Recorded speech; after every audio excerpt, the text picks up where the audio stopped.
Rural Americans deserve access to the best of what our country has to offer, especially health care. Across every state, every community, America's rural hospitals are the first line of defense, protecting our families, neighbors, and loved ones. No matter where you live, hospital care doesn't clock out. They're there 24 hours a day, 7 days a week, 365 days a year. Each year, America's over 5,000 hospitals care for millions of patients, providing 24/7 emergency care, delivering babies, cancer treatments, and other life-saving care that patients rely on. Behind every one of those patients are doctors, nurses, and caregivers working tirelessly to keep people healthy and safe. Hospitals are our community's lifelines. They employ our neighbors and keep our families healthy. But now, some in Congress are threatening access to care. Tell Congress, protect patient care to keep America strong. Don't cut rural health care. The Larry Kudlow Show on the Red Apple Podcast Network. Hello, folks. I'm Larry Kudlow. It's a great pleasure to be with you today. We will have quite a bit to talk about the war. United States and Israel, America and Israel winning the war. I mean, President's talking about huge bombing today. I don't know what the reports are. But we will try to keep up with everything. Let me just begin by saying you can get this show over the internet. You can live stream us if that'll help you hear it better. You can live stream us, LarryKudlowShow.com, LarryKudlowShow.com. You can get us all across the country and around the world, throughout the solar system, including the Milky Way. And please join us during the week. My little pledge here. Fabulous Fox Business Network, FBN. Name of the show's Kudlow. Every day, Monday through Friday, 4 to 5 p.m. And if you can't make it at 4, why just text your favorite 9-year-old. She'll show you how to DVR the show, and you'll never miss a thing. Fox Business. So I want to divide this up, the first half hour of the show. There's 2 points that I want to make here. One is the absolutely crucial point that America and Israel destroy the regime in Iran, all of its nuclear capabilities, all of its missile capabilities, its army, its navy, whatever it may have, everything, drones, launchers, you name it. It's a rogue nation. It's the world's greatest terrorist nation. Last Saturday, the war broke out. And we did our best to cover it here on this show. This past week, of course, on the TV show, we've spent enormous amount of time on the war.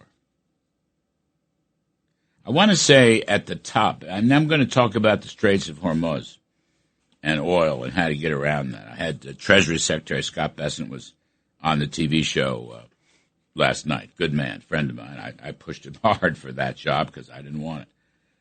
Anyway, Mr. Trump's Operation Epic Fury, will change the course of history. That's the key point. He has done what no president in the last 47 years was willing to do, which is to stop the terrorist enemy of Western civilization, namely Iran and their mullahs. And it is absolutely essential that he succeed in this, and Israel. And the opportunity to change history with our military might, with our intelligence, with our democratic values, with our Western civilization preservation, The opportunity to succeed in this is enormous. And when we do succeed, he can bring peace and freedom and prosperity. Peace, freedom, and prosperity. Not only to the Middle East, but frankly to the rest of the world. To the rest of the world.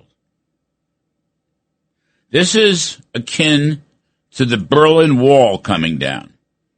My former boss, I've blessed in my lifetime to have worked for Reagan and for Trump. As a young man, I was deputy budget director, OMB director for President Reagan in his first term.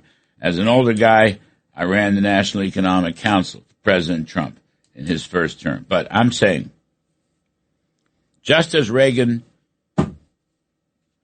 fought communism and did what everybody said could never be done, bring down Soviet communism, Reagan did it.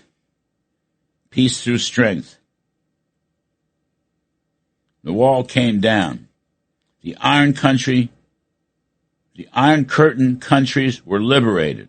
The Iron Curtain countries were liberated. Mr. Trump is doing essentially the same historical thing. In his first term, he destroyed ISIS, the terrorist group. Destroyed them. Never got enough credit.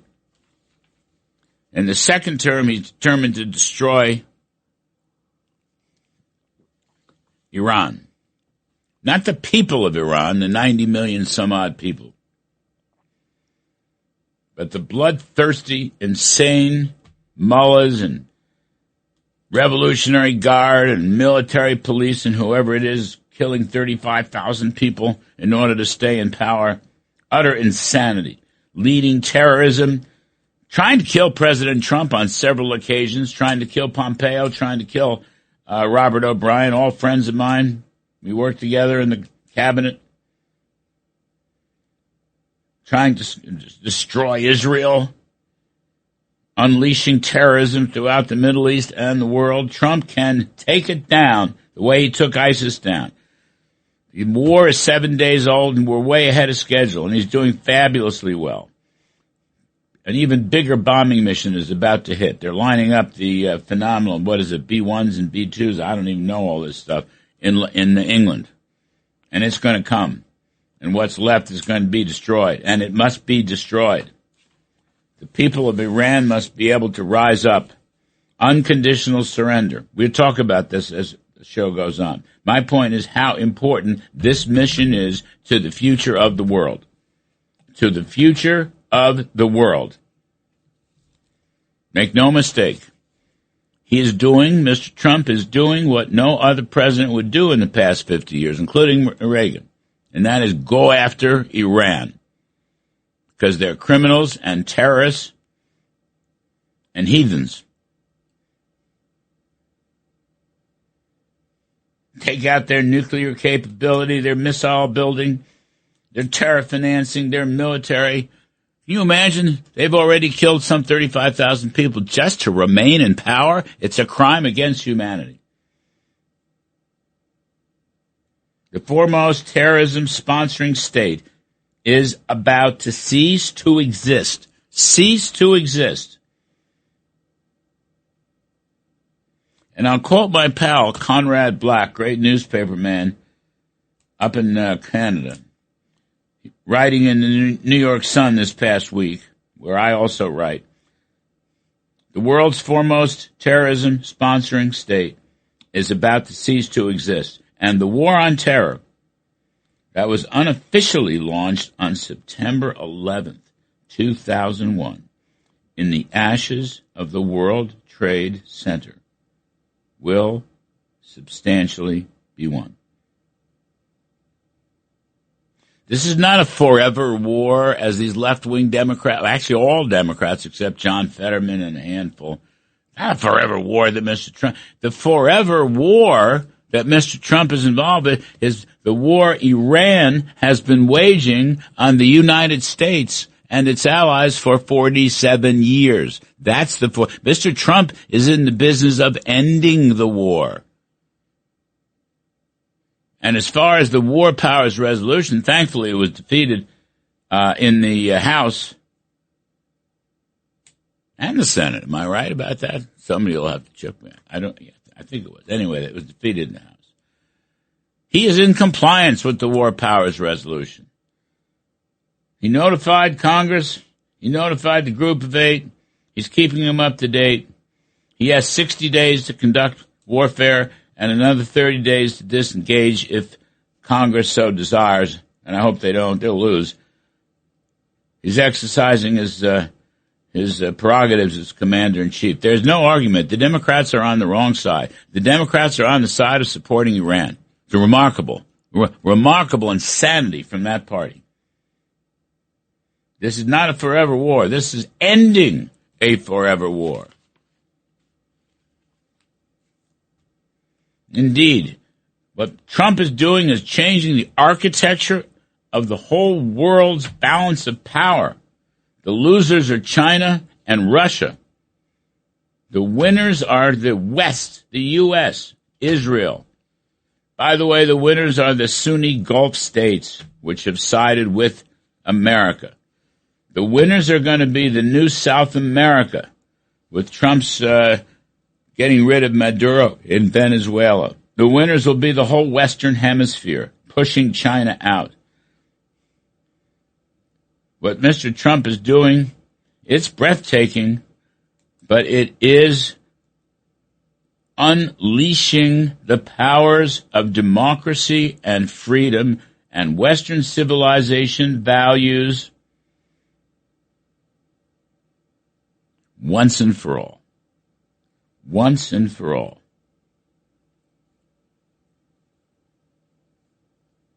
This is about freedom. This is about democracy. This is not about nation building. Not about nation building. That's up to the Iranian people. It's about the removal of an evil terrorist regime. And they will be removed. And it's going to happen sooner rather than later. God bless. Sooner rather than later. And all these bumps in the road, oil prices, stocks, it's all be fixed. It's all be fixed. Might. The might of America. The patently good intentions of America. We don't want to take over their countries, but we want to throw out the evil terrorist cancers that those countries have harbored and coddled and enabled all these years. They're a bunch of thugs. Mr. Trump is going to get rid of them. The American might will do the job. I am completely committed to it. This is an incredibly important battle. And I pray every day for Mr. Trump's success. I pray for America's success. I pray for Israel's success. I pray for the success of freedom and prosperity around the world. We're going to take a break. I'm going to come back. I want to talk to you about this Strait of Hormuz and oil and energy prices and other nicks and knacks. We have a fabulous lineup today of guests, one after another. I'm Kudlow. Please stick around. We'll be right back. The Larry Kudlow Show on the Red Apple Podcast Network.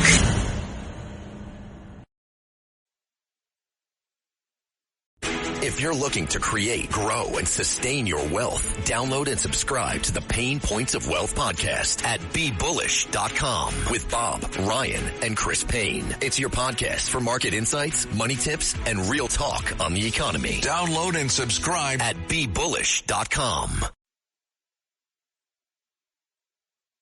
The Larry Kudlow Show. Entertaining and informative on the Red Apple Podcast Network. Here, we'll visit oil prices over the course of the show, but I just want to say, in terms of the importance of the mission, do not panic over this temporary blip in oil prices. Now look at this whole thing is about the Strait of Hormuz. All right, the Iranians didn't close it. I mean, the Iranian Navy is at the bottom of the Persian Gulf. It's about 30 ships. All right, they may have a couple motorboats with rifles in Hormuz, but that's all they got. The issue here, and stay with me on this, please, was insurance. Because when the war broke out, insurance companies that insure oil tankers, these big super tankers, right, that travel through the Strait of Hormuz and then distribute oil around the world. The issue was war risk, and basically Lloyd's of London, the biggest insurer, they pulled their contract. They pulled the contract out. They said, no, we have to tear it up and going to charge you much, much, much, much more if you're going to go through the strait. And, of course, the owners of the tankers, they have to protect their crews. So Iran didn't close it. It's just that the liabilities, the insurance liabilities, were too substantial. Now, look, this is solvable, and we're going to solve it. All right, yesterday, I had Scott Besson on, Treasury man. Yesterday, we announced that the Development Finance Corporation, it's an American company, government company, yes, sometimes you have to use government. It's the old OPIC. We turned it in the first term into this Development Finance Corporation. This thing will guarantee and insure and reinsure at moderate prices these tankers. And we hope it'll be mostly American tankers, but I know there's mostly Greek tankers and so forth and so on.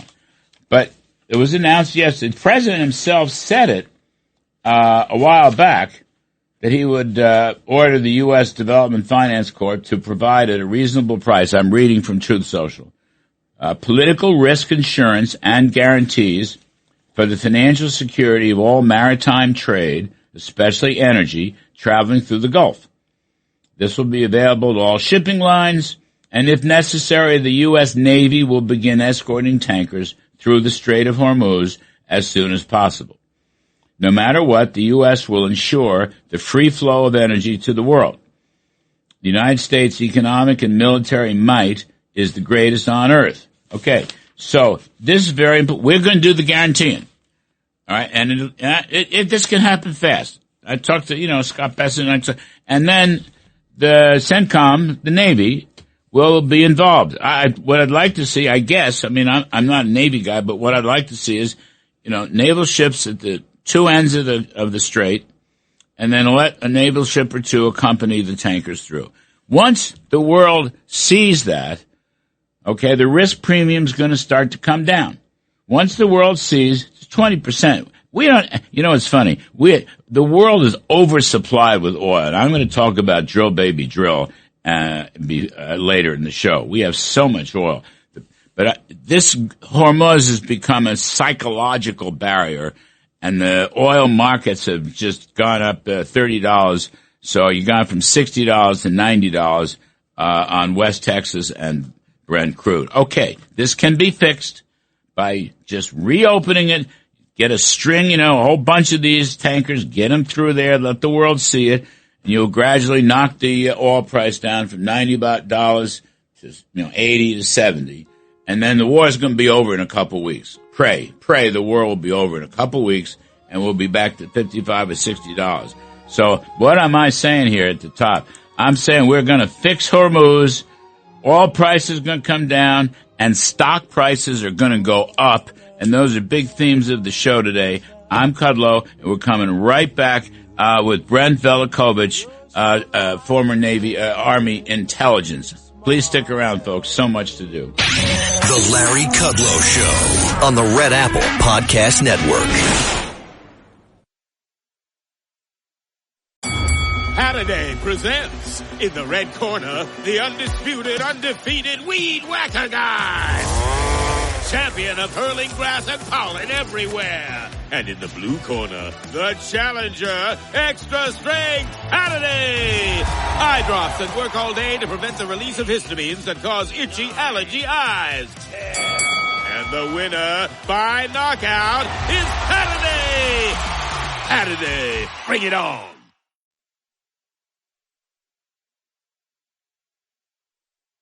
The Larry Kudlow Show. Entertaining and informative. On the Red Apple Podcast Network. Unconditional surrender is what Mr. Trump is now asking for in Iran.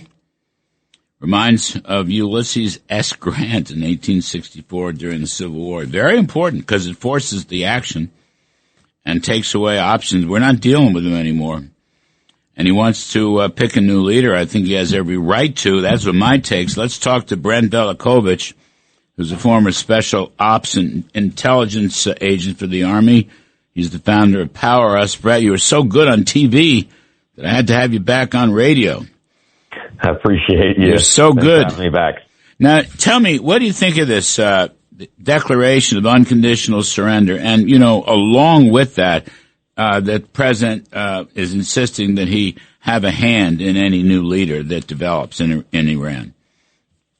Well, I think it's proof that the president has just about full control over that country, and that's going to include choosing whoever the future leader is, so we ensure that Iran can never again threaten American interests. And I think that's important. We just about own that entire airspace, and U.S. forces just delivered another knockout blow. We struck and set ablaze Iran's prized drone carrier ship yesterday. It's this massive floating platform, roughly the size of a World War II aircraft carrier, loaded with UAVs meant to swarm our ships and bases, and it's on fire. It's gone. I didn't know that. I did not know this. When was this?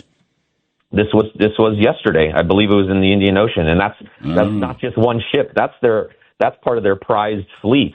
I don't think they even realized we even knew about it, and I'm not sure what ships they even have left. Most of the Navy's at the bottom of the Persian Gulf. That's why, if you get the insurance story fixed, as we're doing, there's no reason why the Strait of Hormuz can't be reopened for these oil tankers. Well, yeah, I mean, they've been talking for a while about the Iranians and how they have this capability to shut down the straits. And we talked about it before in your program. Yep. If the U.S. military went into this operation knowing that was going to be the first thing that they were going to try and do. They've been planning on that for years. And so what are they supposed to block the straits with? Their Navy's gone. No ships basically left in the Gulf. Missile barrages are down 90% thanks to our B-2 stealth bombers dropping 2,000-pound bunker busters on their hidden launchers. And what does Iran have left? Look, it's important to understand their entire military strategy still revolves today around drones and missiles. They know they can't compete with the United States or Israel with traditional air or naval power anymore. But when we took out their drone carrier, that wasn't just symbolic, right? That represented Iran's strategy to project drone warfare far beyond its coastline, and they can't do that anymore. So it sends a clear message. You want to build all these new platforms to threaten global shipping lanes or American forces? We're going to destroy it before you can use it. Unconditional surrender. What does that mean to? What does that mean to Iran in your judgment? You're an intel guy. I mean, this is psychology. I think it's very important psychology. What does that tell you? Well, it tells me that the president is tired of talk. Think about for how long we've been negotiating with the Iranians, and they continue to play these games over and over, and they push us up to the red line. We don't do anything about it, and that's over. There's no more talking. So they want to probably come in and negotiate this and that and try and keep what's left of their hardliners at the top that are completely, have generally just lost control. And probably there's some back channeling going on where they want to create some conditions that we will stop crushing them. The time for that is over. That was months ago. President Trump already chose diplomacy first. He chose it as the first tool, not the last tool. And so unconditionally, they need to surrender and give up. Otherwise, we're wasting our time again and going into just random talks. I think it's an important point you're making. I mean, President, talked about talking. He talked about making a deal for many, many, many weeks. And he sent, Jared Kushner and so forth, and they tried, and Marco Rubio tried, and he gave it his best shot. He gave diplomacy his best shot before he, brought the hammer down. Larry, he exhausted nearly every diplomatic effort down to even the very last minute before this military option. But as usual, Iran chose defiance over peace. They continued to play games with us as if we weren't paying attention, as if our intelligence services didn't see them trying to reconstitute their nuclear program in secret, as if we just all of a sudden are going to whistle past their decades of evil or aren't watching them building long-range missiles that were designed to kill Americans. They've had this 40-year-plus track record of pushing right up to the line and betting that we wouldn't respond. And so I think this week is proof that we're not going to abandon our red lines anymore, and we're going to enforce it with overwhelming military might, in this case, to ensure Iran can't rebuild its nuclear sites or threaten Israel or the Gulf ever again. As I understand it, watching this down through the years, and especially now, but if you go back to last summer, the bombing mission by America and Israel, so the Iranians went right back. They start beavering back again to fix up their defenses, to hide their uranium, to even rescue some of the nuclear facility. They didn't stop. I mean, they took the hit and then they started up again. And I think we knew that. And that was part of the, why we have to do what we have to do today. This is the problem. They publicly talk as if everything's peace and act as if they're moving one way, but behind the scenes, covertly, they are at war with us, and they've been at war with us for years. I nearly was killed by Iranian missiles that ripped through the building I was living in Baghdad. We were there hunting Al-Qaeda and ISIS, not the Iranians. They were at war with us then, and they've continued to be at war with us. And frankly, enough's enough, right? And that's why in the background of all of this, leading up to this operation, we also built the most formidable and largest American military force in that region in decades. And that was more firepower than Tehran has ever seen because we were watching what they were doing behind the scenes and building up, and clearly even working with other countries like Russia to try and build up their defenses and ballistic missiles. And our intel services see that. The Israeli intel services see that. And what is most impressive to me is that really for one of the first times in a long while, we've partnered up with intel services with the Israelis to actually strike at the heart of where these guys are located. We have a ton of information on them, and you can only watch them for so long preparing to kill more Americans before you got to step in and do something. Yeah. John Ratcliffe doing a pretty good job at the CIA, don't you think? Tough guy. He's a winner for sure. Yeah, I think he's made them a lot more aggressive than they were before there. Yeah. I'm really impressed with what they've done. I served with him in the first term and, all these national security meetings. He was DNI, but he was a congressman. He was actually a prosecutor from Texas, Brett. That's where a lot of his toughness comes from. Yeah, that's I didn't know that. Yeah, I know. Nobody does. He started out as a prosecutor, in Texas, where law and order is the theme. Last minute. Cuba next to come down. I mean, that one could be a deal. Maybe a regime change, more regime alteration. You have any sense of that? I think they're watching this stuff in Iran. They watched the Maduro operation, and I wouldn't want to be running that country right now. I'll tell you that much. We are every operation that we have conducted, we have successfully executed it. And Cuba's another place where we've been wanting to go for a while. And there's been, at the highest levels of the administration, debate on whether or not we should do that. But it's another place that is long overdue for a change. And it's way too close to our shores for us to not be getting ready to try and do something about it. Well, I think Marco Rubio, you're not going to let go. He's got him on the ropes. So I think that one's going to go, too. I think you're 100% right. Brett Velicovich, Power Us, that's the new company now. Former Special Ops and Intel for the Army. Is that right, Brett? Yes, sir. Thank you. Thank you ever so much for helping, and we appreciate your service. Folks, we're going to take a break, and we're going to talk slip a little economics in here. A lousy jobs number yesterday for sure. Breitbart's John Carney. is going to help us out. I'm Kudlow. Please stick around. The Larry Kudlow Show on the Red Apple Podcast Network.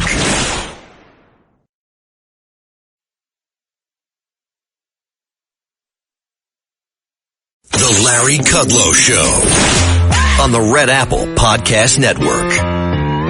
So we had a pretty lousy jobs number yesterday. Private jobs, private payrolls fell 86,000. Fell. The month before, they gained 146. I don't know if this is a winter distorted one-off or something more serious. The purchasing managers for services and manufacturing showed very strong, but this one was pretty awful. Wages did go up, however, by over 4% year on year. So let's talk to John Carney, Breitbart news editor for economics and finance and co-author of the Breitbart Business Digest. So, John, I was talking to Mickey Bowman, vice chair of the Fed, yesterday on set. Two things. One is she thought this was a very bad number, and she herself is probably going to be more intense on lower interest rates, perhaps even March. Didn't rule it out.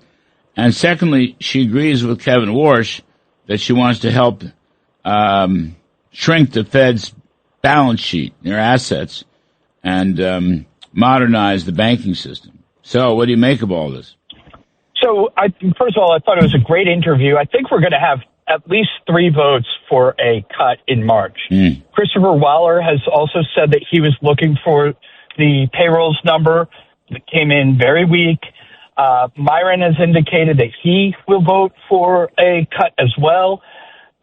And look, the jobs number was, there probably was some winter distortion in it. I mean, it was one of the coldest, snowiest Februaries we've had in many years, and huge parts of the Northeast in particular were snowed in. Washington, D.C. was snowed in. So you had definitely a big weather factor. On the other hand, when you look at the December number, also got revised down from a gain of 48,000 to a negative 17,000. Unemployment isn't rising very much, but we're not adding a lot of jobs right now. That's a classic chance for the Fed to say, okay, let's see what happens when we start cutting. Does this revive it? Will people start hiring? The other thing I try to get people to keep in mind, though, is that we actually don't need to create a lot of jobs. We needed a lot of jobs when the borders were open and we were flooding the country with people coming in illegally. Right now, the growth of the labor force is actually pretty low, and we're creating more jobs than the labor force growth, which is one reason the unemployment rate ticked up to 4.4%, but is very low, and it's been around that range all year long, despite not a lot of job creation in the private sector and a ton of job cuts in the federal government. You had pretty strong numbers for the ISM, the purchasing managers. And that's why I was a little skeptical of this, but it may be. I mean, actually, to be honest, Mickey Bowman kind of woke me up because she's obviously a serious person, and she said it was a problem. She said it was a major problem. I asked her if it was a game changer at the Fed, and she said it's going to cause. I forget how she put it, but it's going to cause a lot of new conversation, something like that. And then I asked her about maybe a rate cut in March, and she didn't rule it out. She said, "Well, there's going to be a lot of conversation around the table." So I thought, when is the meeting? It's about 2 weeks, the March meeting? Yeah, it's about 2 weeks. I think one of the things that is going to make it more complicated is, and this happens every time we get these kind of spikes in gasoline and oil prices, is the question of whether or not the Fed should look through that. And of course they should, but it confuses the Fed every time it happens. It didn't confuse them, interestingly enough, when Biden was president. Yeah. They completely said, we can ignore that. It's not a problem, when it was a problem then. But in the past, it confused them back in 2007 and 8, actually, when they were still rising because they were worried about higher gasoline prices. This time, I think, is very clear. It's different than the last time gasoline prices were rising. in part because we had a lot of excess savings in households back in 2022 because of because of all the stimulus, because of COVID, and then all the money, the deficit spending Biden was doing. We don't have that right now. So when gas prices go up, what we'll see is actually spending go down elsewhere. Households don't have more money to spend. They're going to get some from the tax cuts, but it's still not going to it's not going to allow higher gas prices to become inflationary. They're actually going to be a contractionary event. The Fed should look at it actually as a reason to ease monetary policy rather than tighten. Well, remember, we're producers and exporters also. Absolutely. So this makes a huge difference. Yeah, there's a section of the economy that benefits from higher energy prices. But I don't think it's going to last very long. My whole plan, and I was talking to Besant yesterday, what the president wanted, they got the development. We're going to reinsure the oil tankers and give them some protection with the Navy. And as soon as they put them through the Straits of Hormuz, get 4, 5, 6 of them through, I guarantee you oil prices start heading south. That's what Chris Wright was saying. I don't think Scott Besant really understands the importance of this play, but I see that Chris Wright was out there, the energy secretary. He agrees with me, and Ed Yardeni is another guy that talked about it. Show people you can get oil through the strait, and the price will start easing down. It won't go back to 60 right away, but it'll stop going up, John. Yeah, absolutely. Actually, one of the funny things that's happening is the production is still really high. Yes. The Kuwait, there was a story in the Wall Street Journal that Kuwait actually had to freeze production because their storage facilities are full. Yes. So what does that tell you? That tells you once we get the strait open, then we will, and a huge part of it really can be just done financially. Yes. And so once we're ensuring it, that is a really important thing. That will drop the oil price very quickly. As you said, I think there will still be some lingering nervousness, so we're not going to get down to 60, but $92, $93 a barrel is too much. It becomes a problem for the economy. It's so funny. The big enemy in the Straits of Hormuz is not the Iranian Navy, which was sunk already. It was Lloyd's of London. Right. Right. Absolutely. They're the biggest maritime insurer, yes. and they sent it through the roof. We're going to get a lot of volatility as well. Look, every time, a report comes that somebody fires a missile at a tanker, oil prices will go up, the stock market will go down. But as you said, I don't think it's going to last very long. And the real economic pain from higher oil prices actually isn't just, a few days spike or a couple days of higher gasoline prices. It's really when it starts to change both business and consumer behavior, and that takes a little while. So if they get a hold of this quickly, I don't think we're going to have a big problem there. Yeah, hopefully. Agree with you. John, we got a minute left or a minute and a half left, 2 minutes left. The trade court in New York said that Treasury's got to pay out the refunds for the tariffs, I guess $130 billion, some such. Because of the war, this story has been undercovered. I didn't even have time to talk to Scott Besant about it yesterday. But it's out there, the New York Trade Court. So you got a thought on that in the last 90 seconds? Yeah, I think this was going to happen. I don't think it's going to be a big problem. Look, the U.S. government actually pays the way the tariffs are done, even before this, is there's a lot of estimation that goes on, and then you true it up later, whether that's somebody having to pay more or the Treasury paying it back. They're going to be able to do this without much of a problem. The new tariff revenue is going to start to come in. So we're actually going to see them collecting tariffs and then sort of recycling that to pay back some of the tariffs that were paid already. I don't think it's going to be as big of a headache as people thought. They're set up to do it. It will be, look, it'll probably take a little longer than people think, even if the courts tell them to go quickly. Just because there's a lot more companies that paid a lot more money, and you can't just send a check out to anyone. This isn't if you and I go and say, hey, give me $1 million, we paid the tariffs. We need to show that we paid it. So there's going to be some paperwork. A pal of mine who will remain unnamed, but was a former very, very, very senior Treasury official. He's been telling me that the inside the Treasury, the Bureau of Fiscal Services can dispense or dispose of these refunds, tariff refunds, very quickly. It's not a process, never been a problem. And the customs, whatever it's called, that actually gets the transactions, their record keeping is quite good. Yeah, they've got it all written down. They're used to paying refunds. Look, people get refunds from the U.S. government all the time for their taxes. Corporations get it. People get it. It's not a problem. Thank you, John Carney. By the way, folks, the Daily Breitbart Business Digest is a must-read. We're going to take a break, and on the other side, General Jack Keane will come in and enlighten us about the whole Iran story. I'm Kudlow. Please stick around. The Larry Kudlow Show on the Red Apple Podcast Network.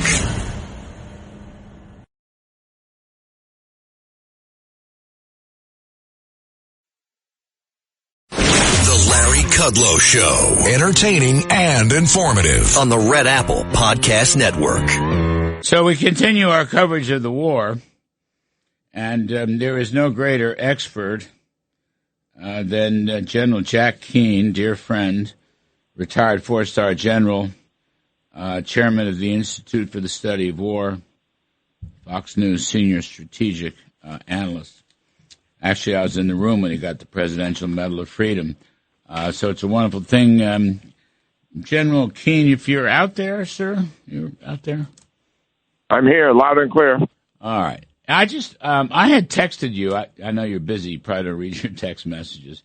I had texted you a day or two ago thanking you for all the things you've done for our TV show and our radio show, but just in general for the country, because this Iranian war must be won to change the course of history and rectify the mistaken architecture of relations in the Middle East and the rest of the world. I mean, you've done just superhuman stuff, and you've been so helpful to us in particular. I know other anchors, other hosts on Fox would say the same thing. So I wanted to thank you, sir. Since I wrote you the text message, I know you didn't see it. I'm going to say it on the air. Thank you very much for everything you've done, sir. Oh, thank you, Larry. I truly appreciate that. Right. I enjoy talking to you and your audience whenever you want to. Oh, you're great. So let's start off. Are we ahead of schedule, General Keane? How do you see it? Yeah, we're pretty much on schedule, maybe a little bit ahead of it, because the detailed planning and how comprehensive this has been between the two most proven militaries in the world today, the Israeli and the United States, and how vastly experienced we are. And let me just underscore how well we're working together, the trust we have in each other, the shared values, the shared interests. You know, when we worked with other allies in the past, sometimes they didn't have the shared values. Many times they did, but they didn't have much capability. And we had a burden disproportionately, the capability and also the casualties. And here the Israelis come not only with shared values and interests, but with huge proven capability. So I just want to say that as a result of it, we're a little bit ahead of schedule. But the plan was so detailed and it was so based on such clear understanding of the Iranian capabilities and also, Larry, what their intent was. And we knew that. So, yes, we have significant momentum here, and we cannot understate it. And the casualties are considerably lower than anything expected. I mean, we had this horrific incident with essentially a lucky shot on the Iranians' part that hit a command center in the Gulf state of Kuwait and killed 6 of our soldiers, and we certainly honor their service. And our heart goes out to their family and friends, and they're certainly going to be honored in a transfer ceremony at Dover today. And I know for a fact that everybody is committed to make certain that we finish this honorably, achieve a victory here, and that's the best thing we can do to honor our soldiers, to make certain that their lives are not squandered, and there's no intent that will happen. So the commitment part of the force out there is very real. But this momentum we have is significant, and it really is coming in two areas. One is, as you have noted, is taking out their military capability, all their weapon systems that they have, their Navy, their Air Force, which never was much of anything, ballistic missiles, drones, nuclear capability. But moreover, going beyond that into their defense industrial base, any company that's manufacturing a capability for the Ukrainians for the Iranians on Iranian soil is going to be taken down. And that's going to take some time because it's obvious what we're trying to do. We don't only want to destroy their current capability, we want to deny them from having any future capability. So that's the intent. The second major thrust that's taken place, and the Israelis are doing this largely by themselves because their intelligence is so good at it, and that is to take down all the organizations that are sustaining the regime and keep it in power. The IRGC, headquartered in Tehran with many other outlets in Tehran, and also in 32 other places in the provinces spread out in the country. The Bazi militia, which they use to suppress the people, the entire police infrastructure, they do the same thing. This is systematic and deliberate and will take some time. And the Israelis keep sending up a signal to us, please have some patience with us. This will take time to do. And they won't have the obvious tangible results when you destroy ballistic missiles and drones. Obvious the result of that is less retaliation attacks, and they can be measured. Taking down these organizations, it's not measurable, but there's a lot of intelligence and intangible things that are happening. We're already seeing, in terms of impact, some good things, and that is some breakdowns in the chain of command, lower morale among some of the security forces. A degree of paranoia exists in terms of what's coming next. Those are all good signs. So our audience understands the ultimate objective of war is always the same, to break your opponent's will. And you're obviously using force as much as possible to change that behavior and break their will. So when we hear things like that taking place, those are very good signs. And we don't want to get ahead of ourselves. We have a campaign here that's in front of us, and it's a very determined campaign. And we got to keep reminding ourselves of this reality. This regime and what's left of it, they have one objective and one objective only, and that's to preserve the regime and stay in power. They know full well that their lives are at risk significantly if they give up power. They would likely be hung and killed by the very people they've been repressing, for almost 50 years. So they're fighting not just to stay in power and enjoy the lifestyle that they have, but to also survive. And they believe the best way to survive is to stay in power. Is that sort of when the president said yesterday, I guess, that he wants nothing but unconditional surrender? Is that an attempt, again, to fight psychology and morale and say, look, this is it. You either lay down your arms or you're going to be killed. There's no more talking. There's no more deal making. It's a binary choice. Yeah, I really applaud him for saying that, and because the Iranians, given the fact that this president has always tried to try diplomatic solutions to achieve political objectives, and he certainly has tried it with the Iranians and exhausted that capability. Really, they believe they always have that as a lifeline. That they can go back and say, "Okay, we get it, Mr. President. We are ready to come to terms now, serious terms over nuclear weapons and ballistic missiles and support for proxies." I'm just presuming they would say something like that to stop the bombing. And then international pressure would come on the president and say, well, the Iranians really do want to negotiate seriously. Let's go to a ceasefire. The president knows full well any stopping of this campaign prematurely gives them a lifeline, and in a year or so, we're dealing with these guys all over again. He gets it. So he has put an ultimatum out there. I'm not going to negotiate with you at all. All I'm willing to talk to you about is unconditional surrender and the terms that would surround something like that and what that really means and how we would execute it. And that just puts out there a huge ultimatum to them that puts in place, I think, the continued momentum to break the will of this regime. And that's the path we're on. But so our audience understand, these guys are determined to stay in power, and we got to work towards that end every single day. And believe me, we are really doing that. General Keane, let me circle back one of your key points. The manufacturing base is getting bombed out, killed, destroyed. Now, people in business, there's a business group in Iran that presumably operates that base or owns part of that base or whatever. I'm amazed they're not, business people should be up in arms against the regime because the regime's destroying their businesses. And it'll be as you say, it's going to be destroyed for quite some time. Manufacturing companies, equipment, factories, the whole 9 yards, it's not that easy to rebuild that stuff. No, it's not. And certainly they have been complicit in all of this, in building the weapons of war for Iranians, not only to use and feed to their proxies and use against Israel, but to repress their own people, obviously. Yeah, you know that they're doing everything they can to survive themselves out of this.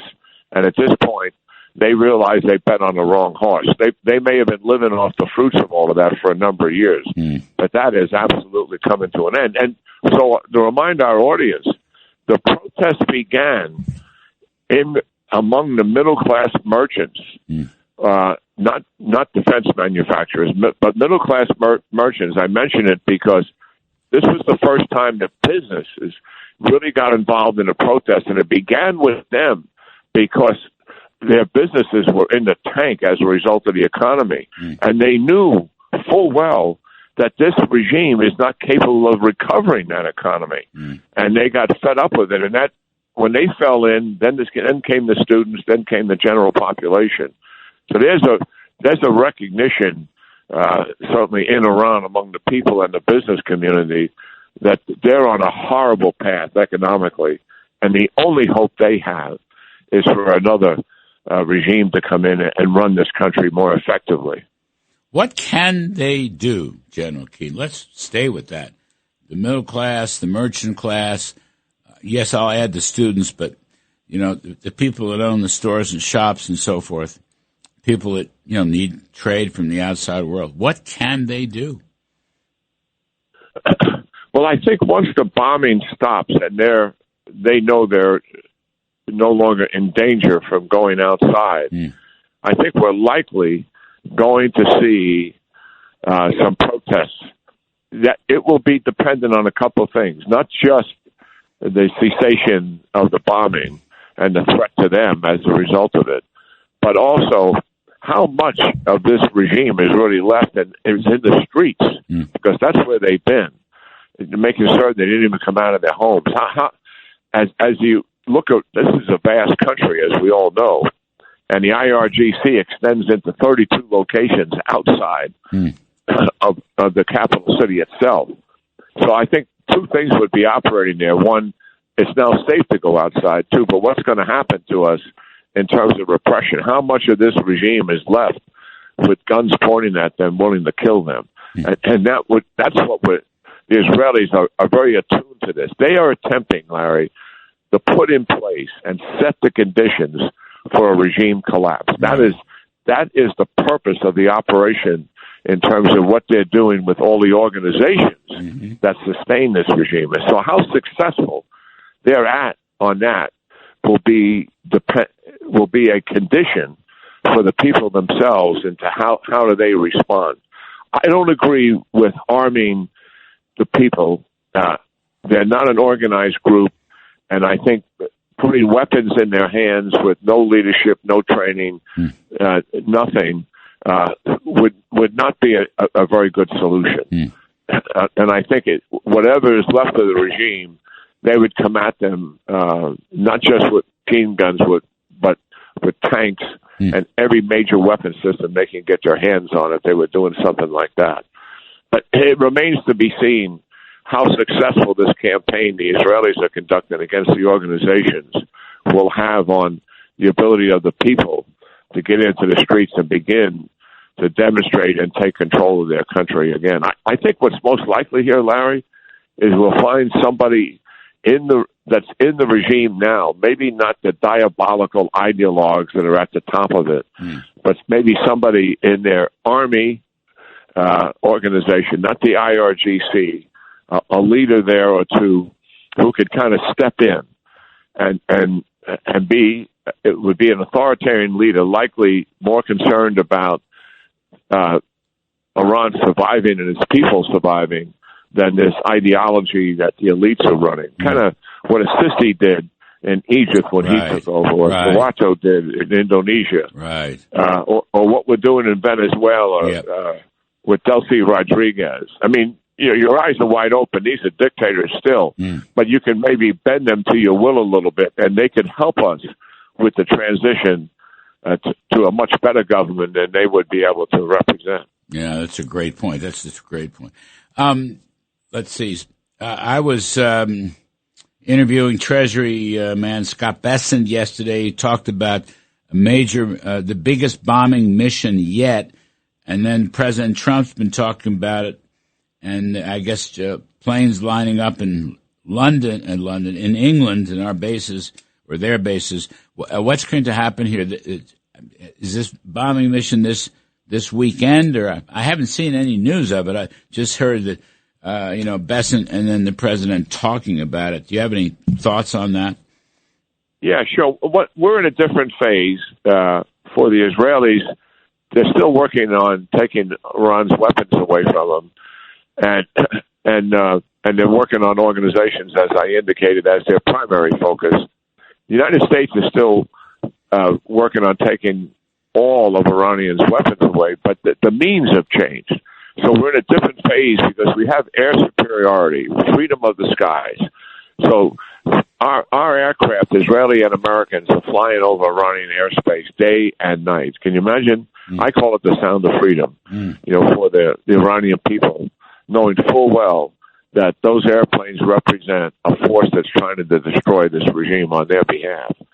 But what has happened is we don't have to use standoff weapon systems and cruise missiles from ships, standoff cruise missiles from airplanes, and precision munitions. We can go right into Tehran itself and right into the other places where the adversaries are located with big bombers that normally we wouldn't do that unless we had air superiority. So that's what they're talking about. And it gives us an increased lethality because we're bringing 500-pound, 1,000-pound, 2,000-pound bombs that we're using that are precision guided. They have significant accuracy to them, but they can fly literally over those cities and release them with no threat to themselves, have a high degree of accuracy. So there's more, the scale of the bombing has increased in terms of its lethality, not necessarily in terms of the number of airplanes, but the size of the airplanes, the bombers themselves. We're bringing them in.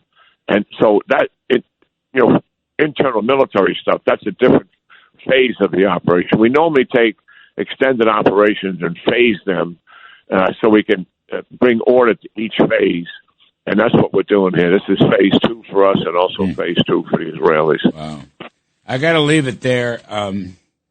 General Jack Keane, again, we appreciate everything. Fox News Senior Strategic Analyst, that's the least of it. Terrific stuff, sir. Thank you. Can't thank you enough. Take care. Talk soon.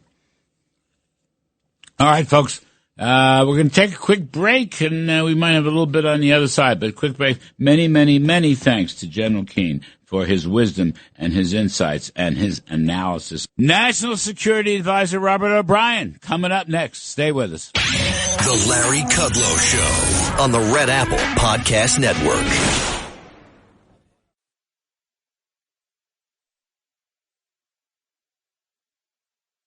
The Larry Kudlow Show on the Red Apple Podcast Network. Welcome back, folks. We continue our discussions on the Iranian war and the incredible importance of success by President Trump and our allies in Israel. We welcome back to the show dear friend, Ambassador Robert O'Brien, former National Security Advisor and currently chairman of American global strategists. Robert, thank you for doing this once again. You've been so helpful on the TV show and here on the radio. So, talking to General Keane and, of course, listening to President Trump talk about unconditional surrender, there's another big bombing mission brewing with American planes parked in our bases in England. But essentially, Iran is defenseless, as I understand it. They are simply defenseless here. So, how long can this continue before they take Trump's advice and lay down their arms, or just the regime will all be completely killed? What is there an end game here that we should envision?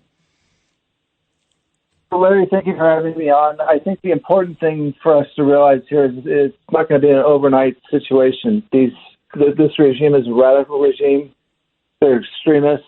They are committed to their cause. They will lose. They're losing now big time. But we faced a fanatic regime like this in Japan at the end in 1944-45. They clearly lost the war, but it took the Hiroshima and Nagasaki to convince the emperor to lay down his arms. I'm not in any way suggesting that there's a nuclear option here. I think that's the reason we're fighting the war, is to avoid a nuclear situation. But it's going to take some time and effort to convince these extremists to lay down their arms. Now, one thing President Trump is not going to do is I don't think he's going to put a large ground force on. So when you attempt to win a war with a naval and air bombardment, it just takes longer. And so we've got to be patient. We are going to win. They are defenseless, and these extremists are going to have to come to the conclusion that there's no other alternative than laying down their arms. That will happen. It just may take a little bit of time.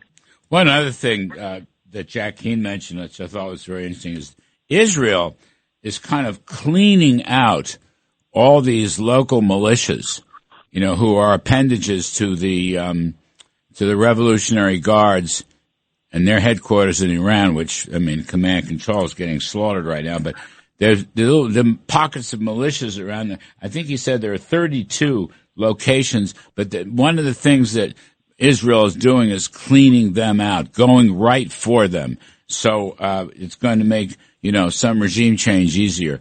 I hadn't thought about that, Robert O'Brien.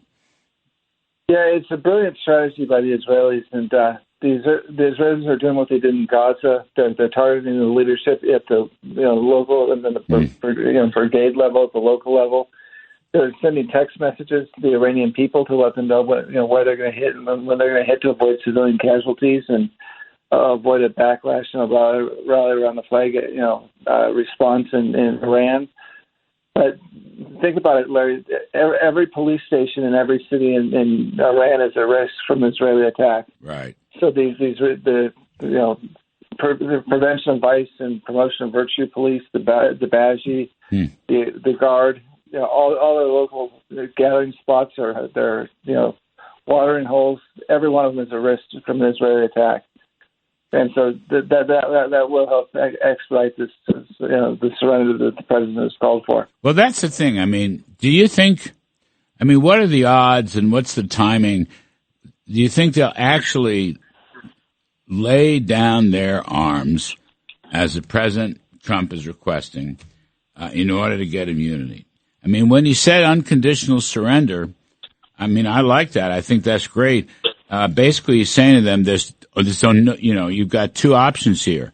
You're going to get killed, or you're going to lay down your arms and get some kind of immunity. There's no deal making left in this war. So, that's a morale buster, I would guess. That should shake them up, but I don't know how these people are crazy, so it's hard for me to get in their heads. Well, I think you're right, Larry, 100%. And but I think as we and the Israelis continue to take up the command and control of the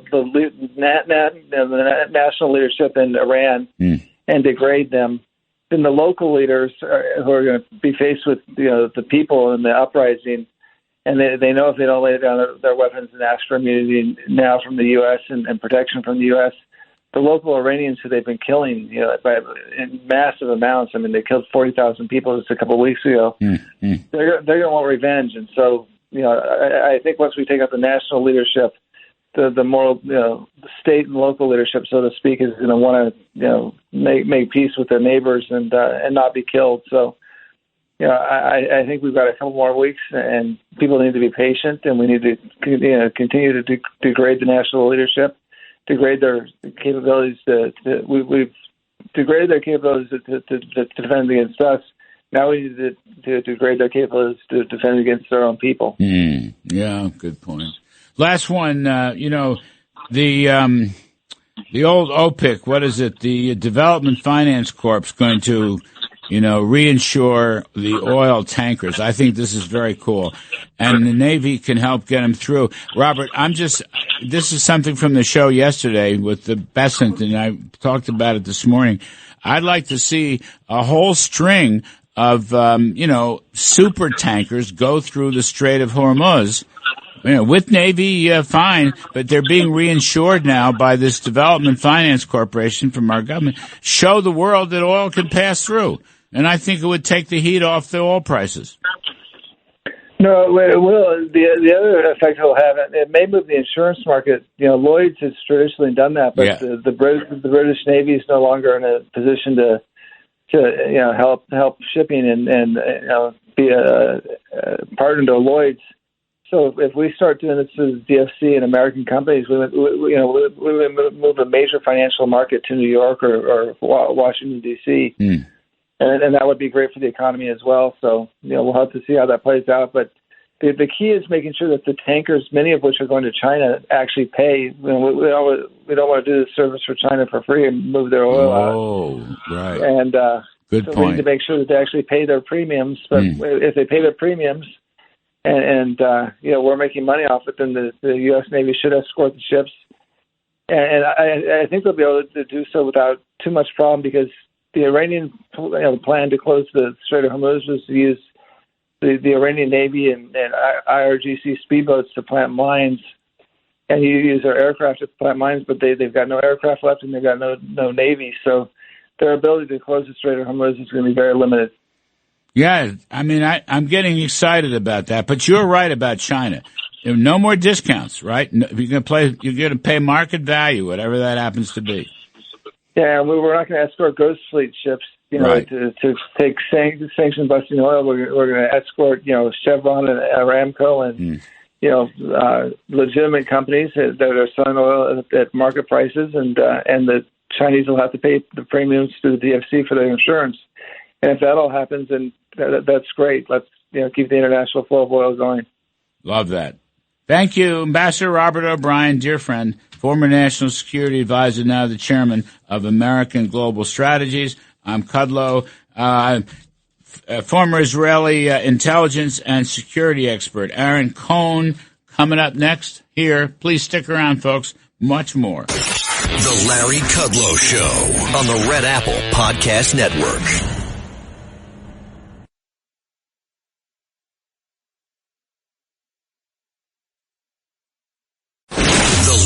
Kudlow Show. Entertaining and informative. On the Red Apple Podcast Network.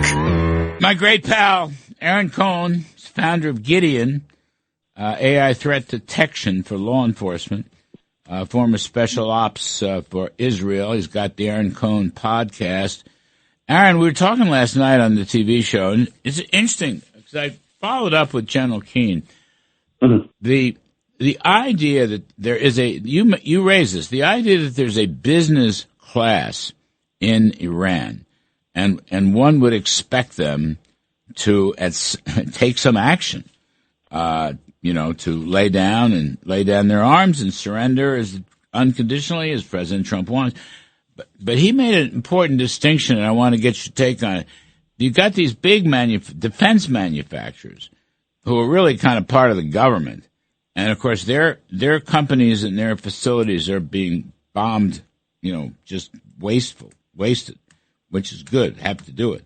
But they're in cahoots with the with the Revolutionary Guard and the Army and Navy and whoever. But then you've got another group, these, middle-class shopkeepers, I think he called them. But, you can just imagine. They're afraid to come outside. They're getting bombed and so forth. But the shopkeepers are out there, and they're the ones, they're not associated with the, ruling clique. And they're the ones that would want to foment a change. So I'm just trying to figure out, how this can finally play out, because the game's over. I mean, it's just a question of playing out the hand. Robert O'Brien was just on, former National Security Advisor. He says kind of like Japan in 44 and 45. We did have to do, unfortunately, more. We're not going to nuke Iran, but it took a while to, absolutely squelch the entire country's operation. So who does it? Who are the people that lead the overthrow? So, Larry, it's good to be on with you, and thank you for the plug on Gideon last night, and thank you again today. Sure. Trying to get law enforcement upstream for these lone wolf attackers. So here's where I'm at. The Iranian middle class, I'm glad you asked it again because I've been thinking about it since we discussed it, is actually one of the most important forces to watch, in my opinion, in this situation, which is why I brought it up yesterday with you on your show. So we're talking about millions of, these are educated urban Iranians, professionals, the engineers, the teachers, the small business owners, like you said, and these are the people who are not connected to the ruling elite, as you just mentioned, and increasingly feel that the regime has robbed them of economic opportunity and personal freedom, and I assume that's what you're sort of leading towards here. So for years, that middle class, now I grew up in Los Angeles, even though I was trained in Israel. I've been around the Persian Jewish community, the Persian Muslim communities are good people. And so for years, the middle class has been the engine of the dissent in Iran, and they all left in 79. And so you saw it during the Green Movement in 2009. You saw it again during the nationwide protests in 2019. And so I think what makes them particularly significant is that they understand the cost of the regime's policies. And so their movement, I think, can create enormous pressure. I think that's where the protests live. If they start striking, civil resistance, but by themselves, I don't know if it's enough to topple a regime like this. These authoritarian systems collapse when the pressure from the society reaches the security apparatus. And so in this case, the besieged, the militias, the internal security force, that middle class has to push hard. And in order for them to get that boost, I think these operations need to continue.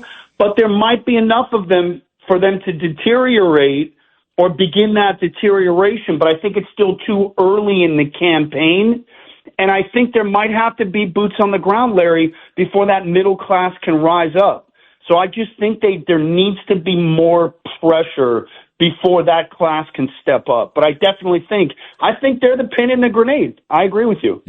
Yeah, well, look, both General Keane and Robert O'Brien, who was former National Security Advisor, agree with you. It's too early. It's just too early, and much more is going to happen. I don't know about boots on the ground. I don't think that's where Trump. I mean, maybe special ops. I don't think it's U.S. boots, Larry. I don't think it's U.S. boots. I think it's Israeli boots. Listen, the question is, how many Israeli boots, selective operations, U.S. Special Operations Forces assisting with Kurdish elements, just to make sure they're equipped and trained, helping organize. I don't think any of this is going to be long-term boots anywhere. Trump's made that really clear. He doesn't want to get into the forever wars. But here's the thing, in counterterrorism, Larry, these aren't forever wars. After what happened in Iraq, it just doesn't work. Right. Israel can put boots. Yep. What's the problem? Israel's got light infantry for days, and that's Israel's backyard. And so if the Americans are like, hey, we're not going to put boots, it's cool. Israel isn't afraid to. They don't have any policy or pressure. This is their backyard. This is their survival. But again, I think that would be limited in scope. And by the way, I think General Keane is fantastic. I listen to every word that he says, so please let him know. He's a great man. He's a longtime friend of mine and mentor. But he's a great man. I think these are limited operations. But Larry, here's what I was just kind of formulating in my mind this morning before we spoke. there is going to have to be some kind of ground element. You're not going to be able to take down 300,000 Iranian military and then another 5,000 to 7,000 besieged, which is what we're looking at, approximately those middle ranks, which is where the real, for the IRGC, that besiege, you got to get those middle guys as well. They're the ones who have to defect over. So there has to be ground operations. I think it'll be selective. I think it'll be rolled out slowly, but it's about pressure. How much pressure? It's Trump warfare. I say keep stacking it on incrementally over the next few weeks. And just like we said last night, make the price high enough to where, listen, the nuclear deal, it's all off the table now, Larry. Yep. Now you have to step down. Yep. And Trump understands that. But who does these ground operations? I don't think Israel has an issue with it because it's their backyard and we know it's our national survival. I think it's closely monitored by U.S. Special Operations Forces who've been in Israel, by the way, for the last 6 months. Right. They've been coordinating with the Israelis. They're SOCOM and Central Command. Our U.S. Special Ops. Yeah, U.S. Special Operations Forces advising. No, he's never ruled it out. The president has never ruled that out. He's ruled out, infantry ground troops. No, we don't need it. It doesn't work anyways. You can't put infantry boots on the ground for long periods of time because once they nest in, they become target fire. Right. So it's got to be hit and run. It's got to be special operations. But we've got tech today, Larry. Tech. We've got drones. We've got predators. We've got surveillance. We've got signal intelligence. And you've got the Mossad on the ground for 30 years inside there. So the intelligence packages are phenomenal. Look what we did with the pagers, and look what we just did now with these 40 IRGC or Ayatollah's top 50 guys in 60 seconds. Gone. So I think it's more pressure. I agree with the general. So one last point. You mentioned it earlier. The Persian, I call it the Persian diaspora. And I actually have, bumped into them many times. The very wealthy, successful business and bankers, investors. You see them in New York, heavily in Washington, D.C., heavily in L.A. And they're all over the place, and they're good. But I'm trying to figure out they have the resources that somebody in Iran probably needs to finally overturn the last vestiges of the regime. But I can't figure out what the connection is. I can't figure out how the tentacles come together. It's a good question. The Persian diaspora, especially I think in the United States, is probably one of the most influential Iranian communities outside the country. Yep. The Nazarians, the Shokrians, the family's gone. The family's gone. You know these big money guys, Qualcomm and all that work from your business world. I know them personally. Good folks. And they're incredible business leaders and very influential in Iran before they all took off when their bank accounts were shut down. So hundreds of thousands of Iranian Americans, many of them highly educated, and left in 79. So in terms of influence, I do think that the diaspora plays an important role in a few ways. I think first they help shape the public conversation and the actual policy debate. But second, the visibility and the support for the opposition forces and helping to amplify Pahlavi. You know what I mean? And the question is do they have enough juice, and will they pull their money together, and will they take all of that to Trump if Trump isn't already having that conversation about Reza Pahlavi? Because he seems to be the number one choice. The question is do they have enough influence to put together the funding and design the policy and get to all of the besieged, to get them to come over to Pahlavi and put him in at the same time once these operations hit a peak? I don't know. We'll see. We'll see. Great stuff. Aaron Cohen, founder of Gideon. We appreciate it very, very much. We'll talk soon, Aaron. We're going to take a break, folks, and then we're going to do some stock market work on the other side. Stay with us. I'm Kudlow. The Larry Kudlow Show on the Red Apple Podcast Network.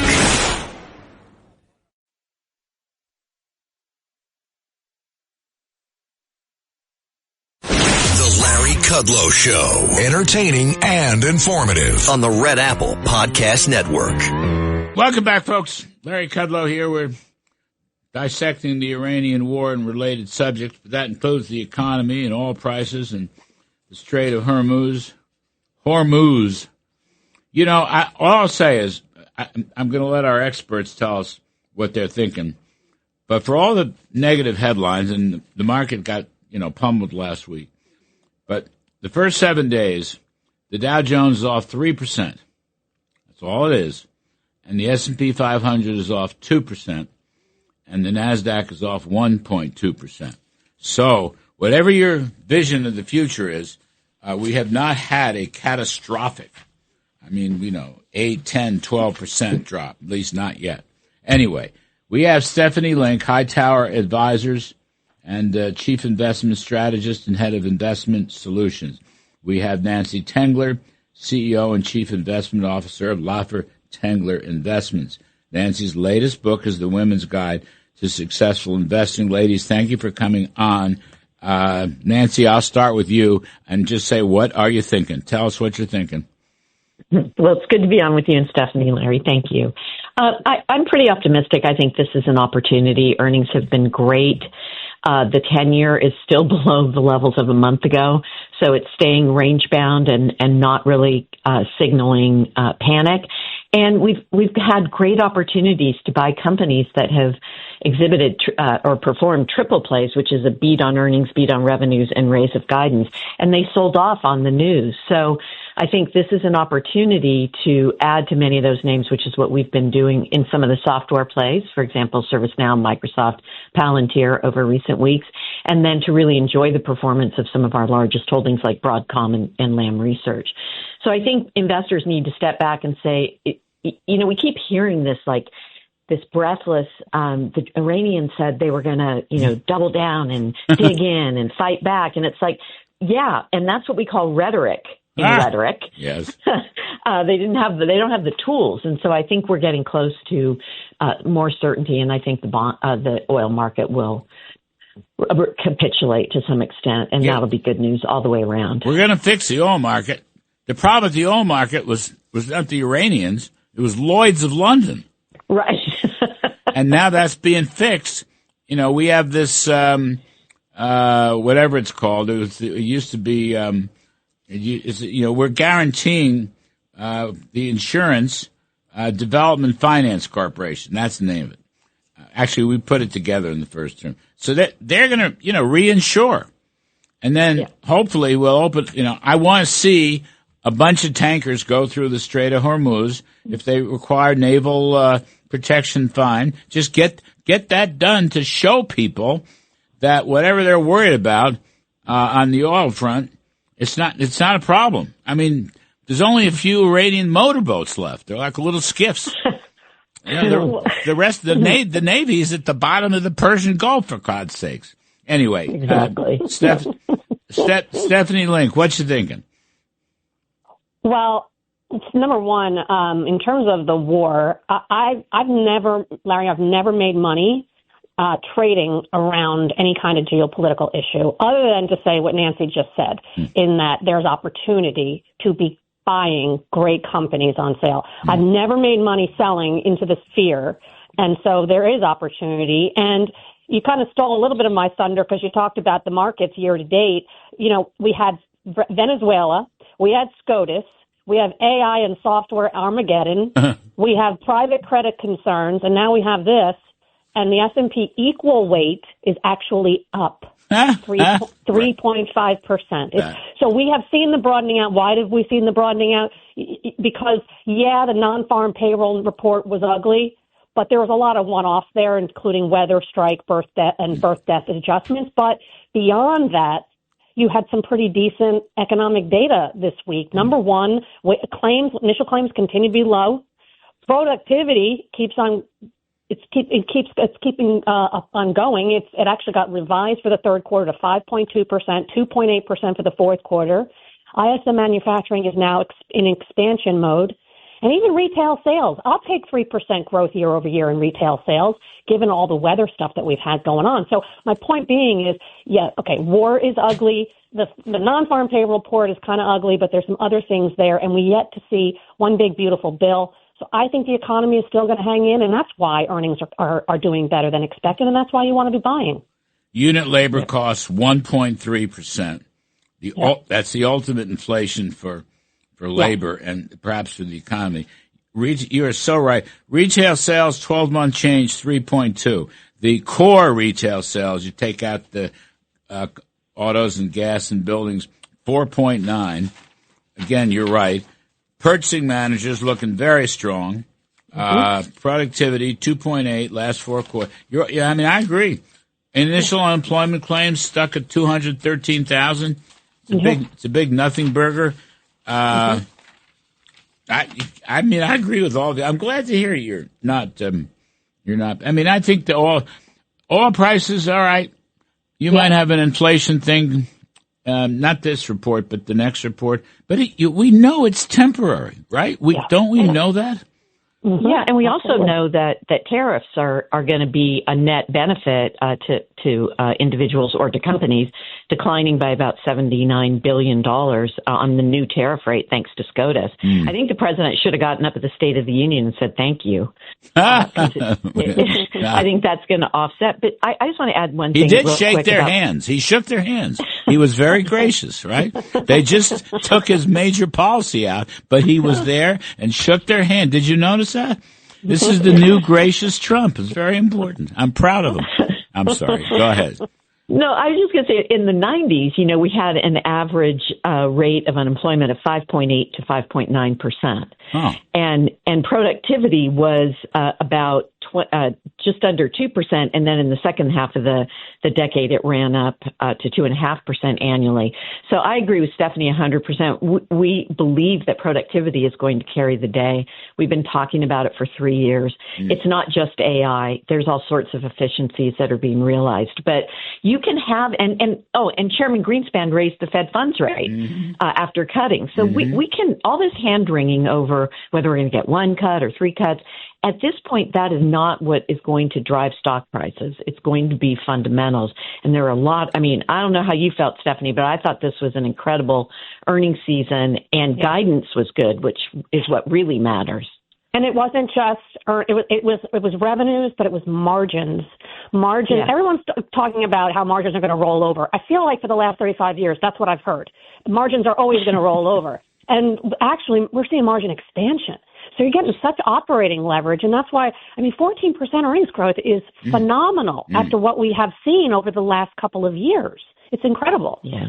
You two, down through the years, you two are among the smartest investors I know. And you're laying it out. You're laying it out. Look, profits of the mother's milk of stocks. This other stuff's going to pass. I don't want to downgrade it because it has massive historical and, world affairs, but the American economy is in good shape. We're producing a lot of oil. By the way, we're an oil exporter. All right, I keep saying that to people.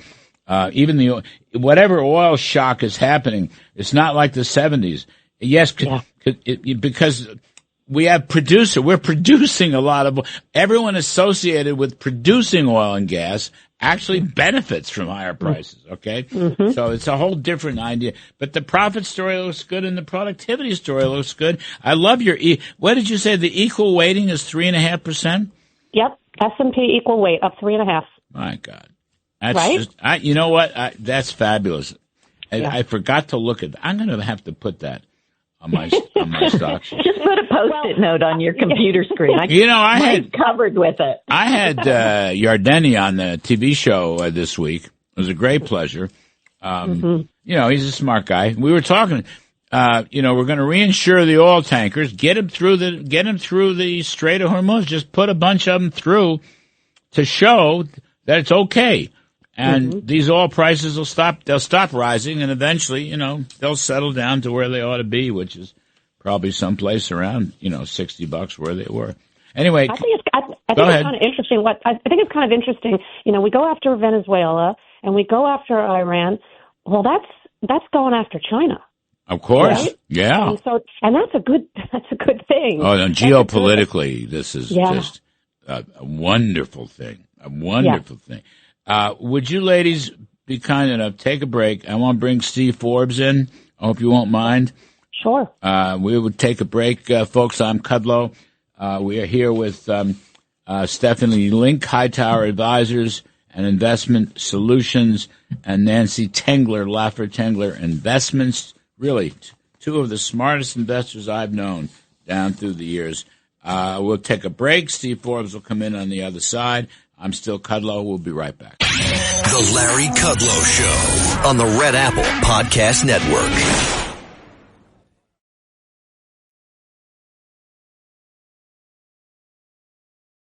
The Larry Kudlow Show on the Red Apple Podcast Network.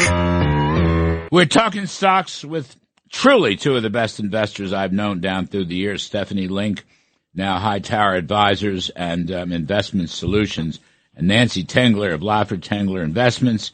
In her book, The Women's Guide to Successful Investing, we bring in my dear friend, the great Steve Forbes, chairman and editor-in-chief of Forbes Media. Steve's latest book is Inflation, What It Is, Why It's Bad, and How to Fix It. Steve, thank you for doing this. You're going to stay over for money politics, too, if you can. Yes. Our two ladies are relatively optimistic about the longer-term view in the market. I just wonder what you're thinking. Well, I think we're trying to trade the market in these kinds of orders would be ridiculous. And you just have to see things through, even though there's going to be probably a lot more volatilities. You know, Larry, wars always throw up unexpected things, both good and bad. So just stay through with it.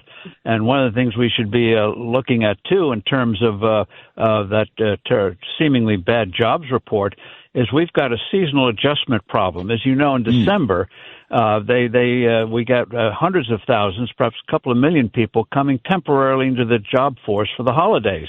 In January, most of them leave the labor force. So they try to seasonally adjust for that, these massive numbers. And that's why December, January numbers I take with a huge grain of salt the side of Mount Everest. And when you have the uncertainty about tariffs, when you have the terrible weather, you have a nurses' strike in New York, which affected healthcare workers, I just shunt that all aside. I want to wait a couple of months till we finally get a real take on things and to see how the Kevin Warsh hearings go in Congress, because the Federal Reserve, what I worry about with the Fed is that if we have a sustained spike in oil prices with their Phillips curve prosperity cause inflation mentality, they may do something dumb instead of reducing short-term rates, which they should have done a long time ago. Well, on that point, I had Mickey Bowman on the show last night, vice chair of the Fed for Supervision, an old friend of mine, very smart woman. She wants to cut rates, Steve. In fact, she wants to do several things. She agrees with Kevin Warsh about shrinking the balance sheet and reducing the Fed's assets. She wants to have lower interest rates. She believes the banks are over-capitalized, okay? Yes. And she wants to see them make more C&I loans to, medium and small businesses. I mean, she has a very good pro-growth agenda.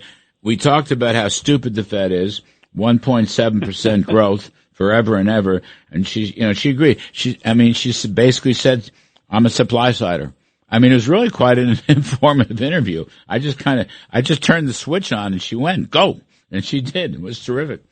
Well, that's good long run when we get over these current crises, because the Federal Reserve needs a fundamental overhaul and have at least several governors understand the profound flaws of the Fed in terms of their modeling. You're going to get institutional resistance, but if you have the Treasury Department, which you do, and the White House, which you do, and you have several people on the board itself who understand how malfunctioning the Fed has been in terms of their modeling for a number of years, that can begin to fundamentally change the way the Federal Reserve sees the world, because they've been a destructive force.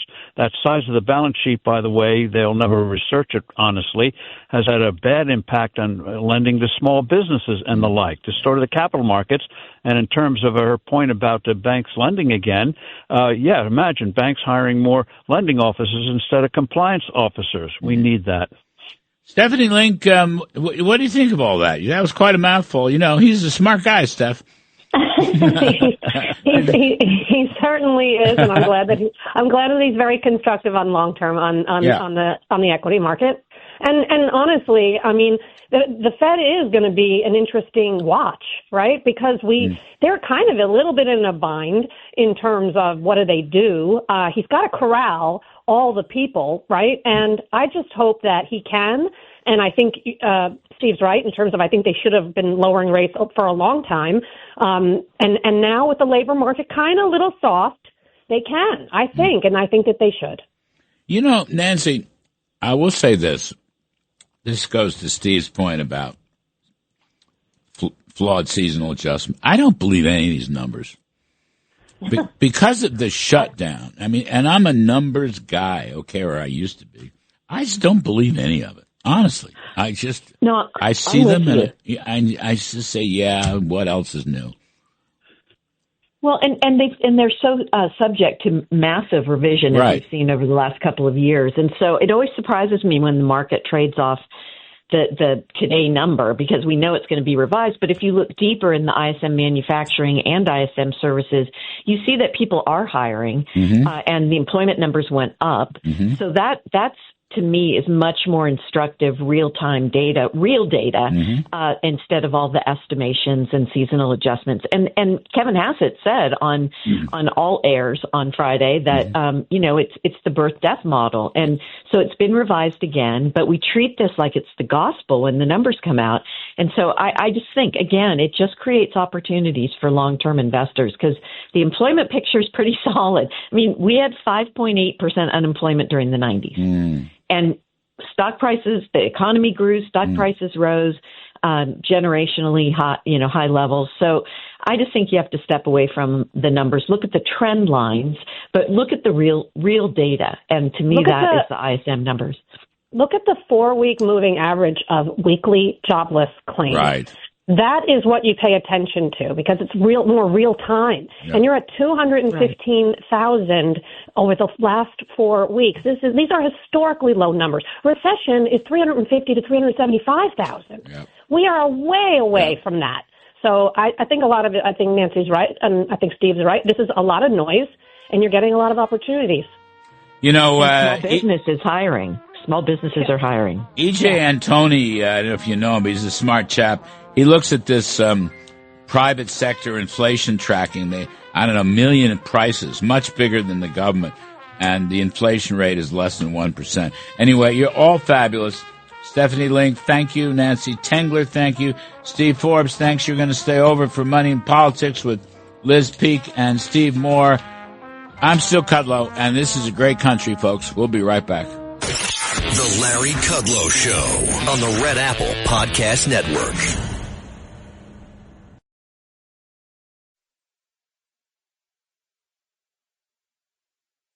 The Larry Kudlow Show. Entertaining and informative. On the Red Apple Podcast Network. So we're talking money and politics, so we're going to some interesting stuff out there on oil and wealth creation and reinsurance, all very interesting. We're staying with our pal Steve Forbes. The great Forbes is chairman and editor-in-chief of Forbes Media.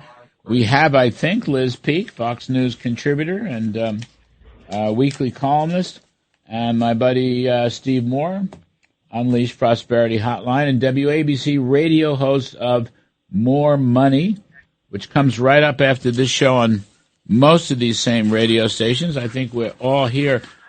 Steve Moore, in the middle of this war, there's a couple things. The hotline, the Prosperity Hotline, is knocking out some great stuff, and I want to refer to it because point number one, the rise in oil prices has more to do with Lloyd's of London pulling back, ending all their contracts for insurance, than it does about a shortage of supply, okay? And your points here, we're a record high 13.6 million barrels per day. We are 24, this is my favorite, we're 24 million barrels per day in oils and liquid fuels, more than Russia and Saudi Arabia combined.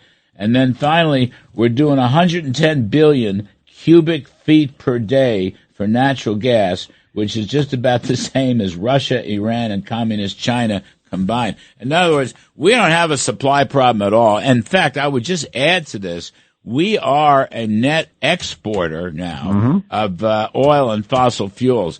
So you can clear up the reinsurance issue, which we'll probably do with this government agency, the DFC, and stabilize. But that will get us through the Straits of Hormuz, and that's going to bring oil price down. But America is, drill baby drill was pure genius, Steve. Going back to 2015, he knew all about this.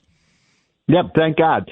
And you imagine, if we had not elected Donald Trump and we had the left's war on fossil fuels, we'd be paying $150 a barrel for oil today. Right. And so all those figures you just recited are true. And by the way, something that Trump did that I bet a lot of your listeners don't know is that inside the Energy Department, my good friend Chris Wright, I don't know if you've gotten to get to know him, but he's absolutely fantastic. He's the new Energy Department cabinet officer, and they've created an Office of Energy Dominance. Of Energy Dominance, and it's a multi-agency. It has the Interior Department, Defense Department, and others, and of course the Energy Department is all about how do we produce as much energy as we can, and that's basically, I think, the energy of the future is oil, natural gas, nuclear power, and clean coal, and we got a lot of that. Yep. So I'm reading this article by distinguished columnist named Liz Peek. Here's the title. Trump has been right about oil all along. Really, Liz? Well, you got to think back to Jimmy Carter telling Americans that we were running out of oil. And, of course, that was the mindset amongst people who really hated the oil industry. But it really was very formative in terms of spurring on the great climate obsession that took hold of Europe. I mean, nothing irritates me more than looking at Europe and how they became so dependent on Russia for natural gas, and then also continue to be very dependent on everybody in the world, including the Strait of Hormuz, for oil. I mean, it's really kind of ridiculous, right? For example, the United Kingdom allowing their North Sea oil fields to deplete. Right. Yes, of course, production has headed down. But guess what? It's not down in Norway. They continue to invest. And do you know the conservative government put on I think it was a 78% windfall profits tax when oil and gas prices went up when the Ukraine war started.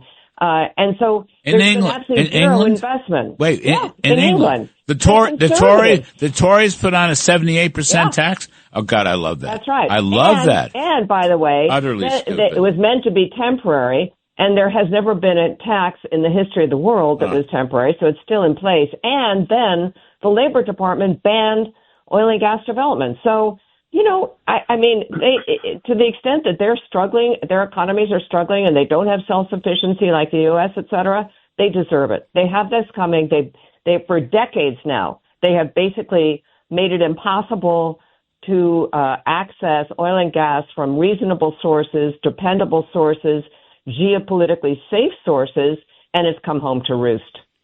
Steve Forbes, geopolitically, we've been held hostage by Iran in the Strait of Hormuz, by Venezuela, perhaps to a lesser extent, but still, two big bad actors. That's all going to change now, isn't it? It is already beginning to change, and it's going to take a while for it to sink in around the world. One of the amazing things is, in terms of Iran, the fact that they're still fighting today, even though it's much depleted, shows how much rearmament they've been doing, arming they've been doing for the last 30 years. And and that wasn't just to defend Iran. They were planning to take over the whole Middle East. Mm-hmm. And the fact they're lobbing bombs on their neighbors shows what their true imperial intentions were. And they never really made it a secret. They wanted the Iranian to be the empire of the Middle East, and indeed, it crazily sounds, the world. So the stopping them and cleaning them out thoroughly, as you've been discussing on this show, is absolutely essential. One of the things, though, we must not overlook is Ukraine, and we must not shortchange them in terms of armaments because of the war in the Middle East. Putin still remains a threat, and if he starts to lose ground in Ukraine, doesn't have to lose much, I think you're going to see a real change there. And with China, hopefully with the meeting coming up next month, the first of several with Xi Jinping, that we make clear we've made with the Strait of Hormuz is international waters, and the South China Sea is international waters, and we're going to send naval forces to make sure you don't get any ideas you're going to make this your private lake. You know, that's such an interesting point, important point. On the TV show the other night, Robert O'Brien, former National Security Advisor, said, once this Iranian thing's over, and it's going to be over in a couple of weeks, whatever, we can move all kinds of troops, Navy carriers, other resources, Air Force, away from all these. You know, we have so many bases in the Middle East.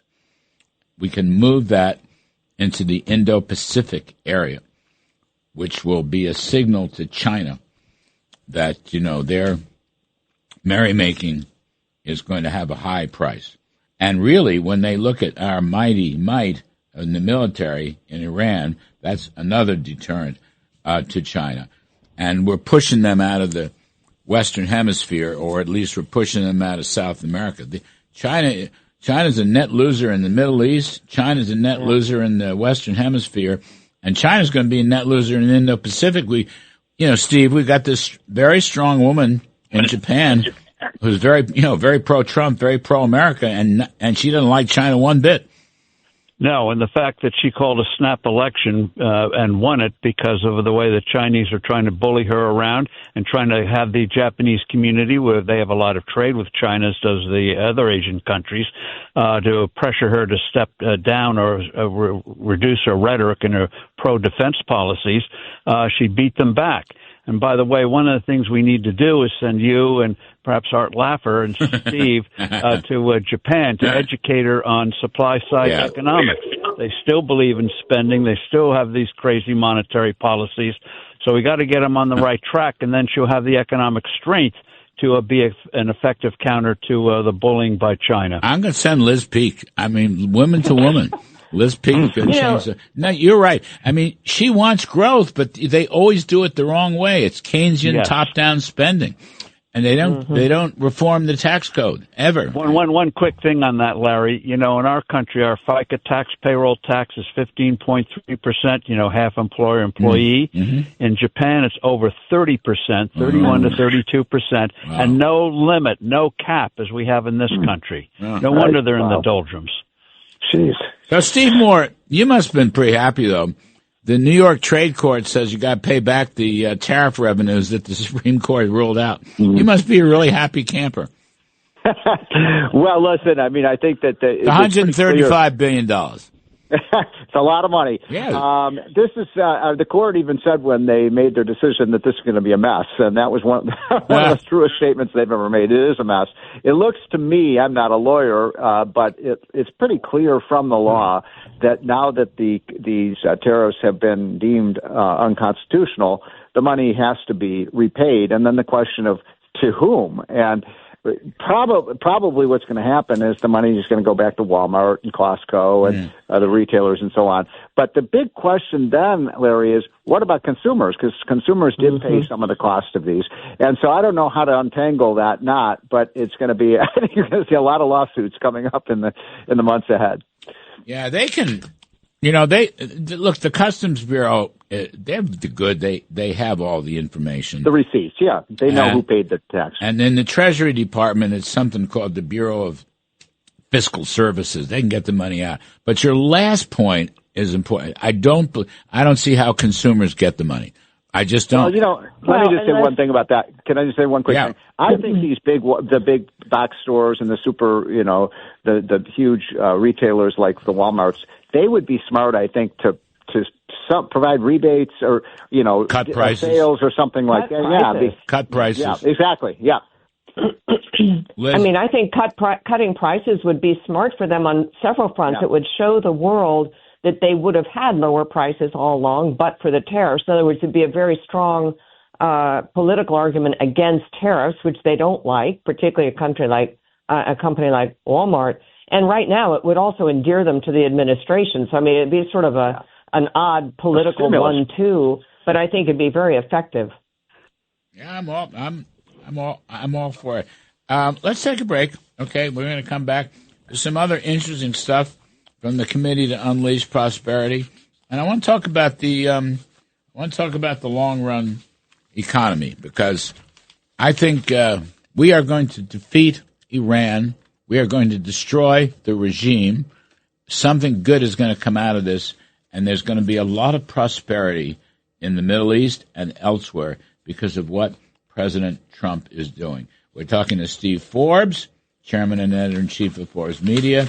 We're talking to Steve Moore, who's coming on as a radio host of More Money right after this show and most of these same radio stations. We're talking to Liz Peek, Fox News contributor and columnist. I'm Kudlow. We'll be right back. The Larry Kudlow Show on the Red Apple Podcast Network.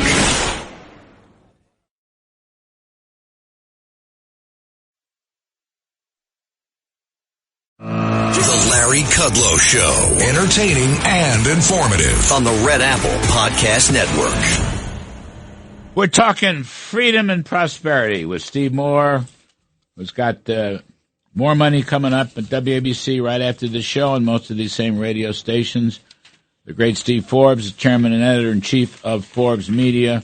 Liz Peek, Fox News contributor.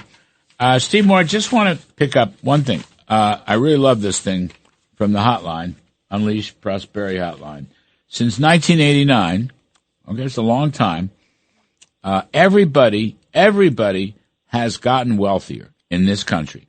And you have the great chart here, but I'll just walk through it quickly. The top 1%, yep, they're the leaders, over 800% increase for the top. But the next 9%, about 600 increase. Then you go into the middle class, roughly 40% of the people, they have nearly a 600% increase in their wealth. And then here's the one I like the best. The bottom 50% since 1989 have increased their wealth by a little over 400%. So a rising tide is lifting all boats. And that's the way free market enterprise, free market capitalism, free enterprise should work, Steve Moore. It's a very important chart. Is he not there? That's a pity. Sorry. The irony of that chart, by the way, Larry, is that that was a part of a Wall Street Journal article talking about the inequality in wealth. You buried the lead here. I mean, everybody's doing better. And so, but just to be clear, though, those numbers are not adjusted for inflation. But even adjusting for inflation, you're seeing enormous gains in wealth over the last 35 years. This was, as I always say, this is basically the economy that's been bookended by Reagan and Trump. Right. And so these are amazing numbers with respect to wealth, and every income group got richer, and the left to go, oh, well, these people got a little richer faster than these people. That's their complaint. But everybody's doing better. And if you looked at the tax cuts, Steve Forbes, so Steve Moore is saying they're bookended essentially by Reagan tax cuts and Trump tax cuts, okay? Middle-income people and lower middle-income people have benefited enormously. In fact, I know in Trump 1.0, we did these numbers with Kevin Hassett and so forth. People at the middle and the lower income people actually had the highest percentage gain of after-tax income. And what that underscores is, as you say, about rising tide lifts all boats. Mm-hmm. And a couple of things on that. One is in terms of getting that point across to people. Liz has a good point about Walmart and Costco, but also he should index. I know he doesn't want to do it. Index capital gains, especially on healthcare costs, and on healthcare costs, push HR departments to have people have more 401k-like plans in their health care plans where they control the money, not the employer. And the average family cost, Larry, is about $28,000 a year, which is why take-home pay hasn't risen as much as it should. It's gone up. But if you gave people a choice of a catastrophic plan they'd have to pay out of pocket $8,000, but could keep the other $20,000. You know what people would take. So as we get more free markets in healthcare, I think you're going to see an even more prosperous middle class and lower income people moving up the ladder, and their quality of life improves. There's not a big quality of life gap anymore between the middle class and the upper class and the lower classes. So that's a great tribute to free enterprise. Yes. Imagine. Wonderful. Liz Peek, it's going to be a triumph in Iran, and the regime's going to be removed. I don't know who's going to replace it or what, but it's going to be better than the one now. All I'm saying is I just want that you get rid of the mullahs in this regime. Whoever takes over, it's going to be better. They have potentially a good economy. I'm thinking, when you put freedom back into the calculation, you're going to get a lot more prosperity. You're going to get a lot more investment. You're going to get a lot more trade. The whole premise of the Abraham Accords in Trump 1, which accompanied 5 or 6 countries with Israel, the whole premise was investment and trade. And the likelihood is once the Iranian regime is destroyed, you're going to see an expansion of the Abraham. Saudi Arabia is going to come. They're all going to come in. And you'll see the potential in the Middle East for phenomenal prosperity, Liz. That's just my vision here. I think that's totally right, Larry, and I don't even think that's wildly optimistic. If you have a neutral Iran, think of the money that has been going towards terrorism and basically defending against terror plots from Iran in all of those countries. And historically, a lot of people don't understand that the Arab countries didn't want to deal with each other, much less with Iran or with Israel. I mean, it has been an area of constant bickering and feuding. If you just get a neutral Iran, imagine the progress that could be made. By the way, nothing can go forward in Gaza while Hamas is still in control, funded by Iran. So that is another enormous opportunity. I mean, everybody would like to see the Palestinians have a Gaza homeland that is actually rebuilt and is okay to live in. But I mean, the opportunities are endless. Look, the Middle East is already booming in terms of Abu Dhabi and Saudi Arabia and Dubai because they have so many unbelievably good assets, including obviously energy. But that's where data centers are going. That's where commerce is. They have become Dubai is the banking center that Singapore was briefly. I don't know why they've lost so much ground to Dubai, but they have. So the potential is there without a doubt. And I think removing Iran as a constant threat to all those countries would be an unbelievably gigantic achievement. Steve Moore, the Middle East will be overtaking Europe. Europe, at least Western Europe's going completely wrong direction. Maybe a little bit in Italy, but I just don't see any big changes in Europe. Kind of lost them there. Yeah, but Larry, you're right. Europe can't get out of its own way. Europe is sclerotic. They're just. But Europe's going to take its cues from Poland, which has been a great economic success story. So, Poland's good. So I think there's good things to come. I got to jump. Thanks for listening to The Larry Kudlow Show. You can hear The Larry Kudlow Show Saturday mornings at 10. If you like the podcast, share it with your friends and listen anytime at WABCRadio.com and download the WABC Radio app. Hit that subscribe button on all major podcast platforms. Plus, follow WABC on social on Instagram, TikTok, Facebook, and X. See you next time for a new episode so you never have to wonder. What the heck is going on here? Rural Americans deserve access to the best our nation has to offer, especially when it comes to health care. Across every state and every community, America's rural hospitals are the first line of defense, protecting our families, neighbors, and loved ones. No matter where you live, hospital care doesn't clock out. They're there 24 hours a day, 7 days a week, 365 days a year. Each year, America's over 5,000 hospitals care for millions of patients, providing 24/7 emergency care, delivering babies, cancer cancer treatments, and other life-saving care that patients rely on. Behind every one of those patients are doctors, nurses, and caregivers working tirelessly to keep people healthy and safe. Hospitals are our community's lifelines. They employ our neighbors and keep our families' health. But now, some in Congress are threatening access to care. Tell Congress, protect patient care to keep America strong. Don't cut rural health care.